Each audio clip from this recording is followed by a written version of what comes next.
नमस्कार। प्रस्तुत है आज का चिंतन। आमतौर से ब्रह्मचर्य का अर्थ जननेंद्रिय संयम ही समझा जाता है। जो व्यक्ति स्त्री संपर्क से बचते हैं उन्हें ब्रह्मचारी कहा जाता है। यह आधा अर्थ हुआ, आधा अभी शेष है। ब्रह्मचर्य का अर्थ है परमात्मा में आचरण करना, जीवन लक्ष्य में तन्मय हो जाना, सत्य की शोध में सब ओर से चित्त हटाकर जुट पड़ना ब्रह्म का आचरण है। इन साधनों में जननेंद्रिय निरोध भी एक है। महात्मा गांधी ने इस संबंध में बहुत ही उत्तम कहा है।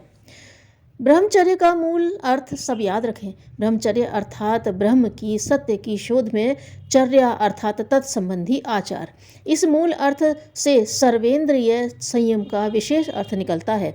सिर्फ जननेंद्रिय संयम के अधूरे अर्थ को तो हम भुला ही दें। जननेंद्रिय निरोध को ही ब्रह्मचर्य का पालन माना गया है। मेरी राय में यह अधूरी और खोटी व्याख्या है। विषय मात्र का निरोध ही ब्रह्मचर्य है, जो और इंद्रियों को जहाँ तहाँ भटकने देकर केवल एक ही इंद्रिय को रोकने का प्रयत्न करता है, वह निष्फल प्रयत्न करता है। कान से विकार की बातें सुनना, आँख से विकार उत्पन्न करने वाली वस्तु देखना, जीभ से विकारोत्तेजक वस्तु चखना, हाथ से विकारों को भड़काने वाली चीज़ों को छूना और साथ ही जननेंद्रिय को रोकने का प्रयत्न करना, यह तो आग में हाथ डालकर जलने से बचने का प्रयत्न करने के समान हुआ। इसीलिए जो जननेंद्रिय को रोकने का निश्चय करे उसे पहले ही से प्रत्येक इंद्रिय को उस इंद्रिय के विकारों से रोकने का निश्चय कर ही लिया होना चाहिए। मैंने सदा से यह अनुभव किया है कि ब्रह्मचर्य की संकुचित व्याख्या से नुकसान हुआ है। मेरा तो यह निश्चित मत है और अनुभव है कि यदि हम सब इंद्रियों को एक साथ वश में करने का अभ्यास करें तो जननेंद्रिय को वश में करने का प्रयत्न शीघ्र ही सफल हो सकता है। तभी उसमें सफलता प्राप्त की जा सकती है। इसमें मुख्य स्वादेंद्रिय है। मेरा अनुभव तो यह है कि यदि अस्वाद व्रत का भली भांति पालन किया जाए तो जननेंद्रिय का संयम बिल्कुल आसान हो जाए। स्वाद की दृष्टि से किसी वस्तु को न खाकर आवश्यकता के विचार से लेना अस्वाद है। ब्रह्मचर्य का पालन मन, वचन और काया से होना चाहिए। हमने गीता में पढ़ा है कि जो शरीर को काबू में रखता हुआ जान पड़ता है पर मन से विकार का पोषण किया करता है, वह मूढ़ मिथ्याचारी है। मन को विकार पूर्ण रहने देकर शरीर को दबाने की कोशिश करना हानिकारक है। जहाँ मन है वहाँ अंत में शरीर भी घिसटे बिना नहीं रहता। यहाँ एक भेद समझ लेना जरूरी है। मन को विकारवश होने देना एक बात है और मन का अपने आप अनिच्छा से बलात् विकार को प्राप्त होना या होते रहना दूसरी बात है। इस विकार में यदि हम सहायक न बने तो आखिर जीत हमारी ही है। हम प्रतिपल यह अनुभव करते हैं कि शरीर तो काबू में रहता है पर मन नहीं रहता। इसलिए शरीर को तुरंत ही वश में करके मन को वश में करने की रोज कोशिश करने से हम अपने कर्तव्य का पालन कर सकते हैं। वीर्य का उपयोग तो शारीरिक और मानसिक शक्ति को बढ़ाने में है। विषय भोग में उसका उपयोग करना उसका अति दुरुपयोग है। इसके कारण वह कई रोगों का मूल बन जाता है। जीवनोद्देश्य की पूर्ति में सत्कर्मों द्वारा ईश्वर को प्रसन्न करने के प्रयत्न में ब्रह्म भावना की चर्या में तन्मयता प्राप्त करने के लिए इंद्रियों का संयम अत्यंत आवश्यक है। जिसकी इंद्रियां अपने अपने विषय में दौड़ी फिरती हैं उसका चित्त एक स्थान पर ठहर नहीं सकता और न उच्च उद्देश्यों में दिलचस्पी ले सकता है।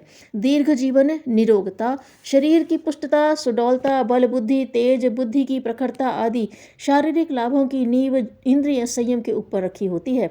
शक्तियों का खर्च भोगों में न होगा तो उसके द्वारा शरीर और मस्तिष्क बलवान हो सकेगा। अन्यथा जिस प्रकार फूटे हुए दीपक में से तेल टपकता रहता है तो वह अधिक समय तक अधिक प्रकाश के साथ न जल सकेगा। जिस वृक्ष की जड़ों में कीड़े दीमक लग रहे हों वह निर्बल और अल्पजीवी ही होगा। यही बात मनुष्य की है।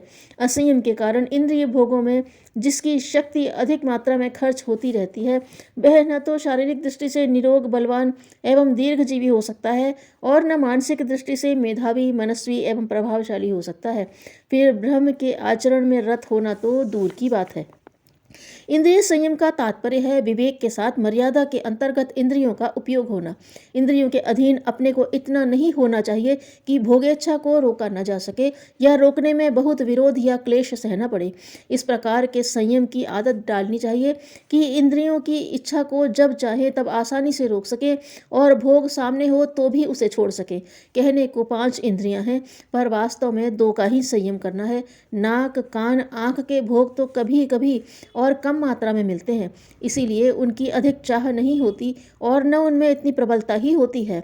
जिन पर काबू पाना है वह है स्वाद और काम वासना। जीभ के चटोरेपन की प्रेरणा से किसी भी वस्तु को खाने से इनकार कर देना चाहिए। चटपटे, मीठे, खारी, खट्टे, चिकने पदार्थों को देखकर चटोरे मनुष्यों के मुंह में पानी भर आता है। इस वृत्ति को रोकना चाहिए। जब इस प्रकार मन चल रहा हो तो हठात उस वस्तु को न खाने की प्रतिज्ञा करनी चाहिए और दृढ़तापूर्वक उसका पालन करना चाहिए। कुछ समय के लिए बीच बीच में कुछ समय तक नमक और मीठा छोड़ने का प्रयोग करते रहना चाहिए। जो वस्तु आवश्यक और लाभदायक हो उसे स्वाद रहित होते हुए भी सेवन करना चाहिए। इसी प्रकार गृहस्थ होते हुए भी कभी कभी कुछ समय के लिए ब्रह्मचर्य से रहने का व्रत लेकर उसे पूरा करते रहना चाहिए। अन्य स्त्रियों को बहन या पुत्री की दृष्टि से देखना चाहिए। कुदृष्टि के उत्पन्न होते ही अपना एक कान ऐंठ कर अपने आप को जोर से चपत लगानी चाहिए। गंदी पुस्तकों से, तस्वीरों से और संगीत से बचना चाहिए। इस प्रकार धीरे धीरे स्वाद और काम वासना पर विजय प्राप्त की जा सकती है। किसी बात को पूरा करने के लिए मनुष्य दृढ़ प्रतिज्ञ हो जाए और प्रयत्न बराबर जारी रखे तो कोई कारण नहीं कि उसमें सफलता प्राप्त न हो। यह नहीं कहा जाता कि स्वादिष्ट पदार्थों का खाना बिल्कुल ही छोड़ देना चाहिए। यह गृहस्थ होते हुए भी जननेंद्रिय संयम की प्रतिज्ञा कर लेनी चाहिए। कुछ विशेष व्यक्तियों को छोड़कर सबके लिए न तो यह आवश्यक है और न लाभप्रद ही।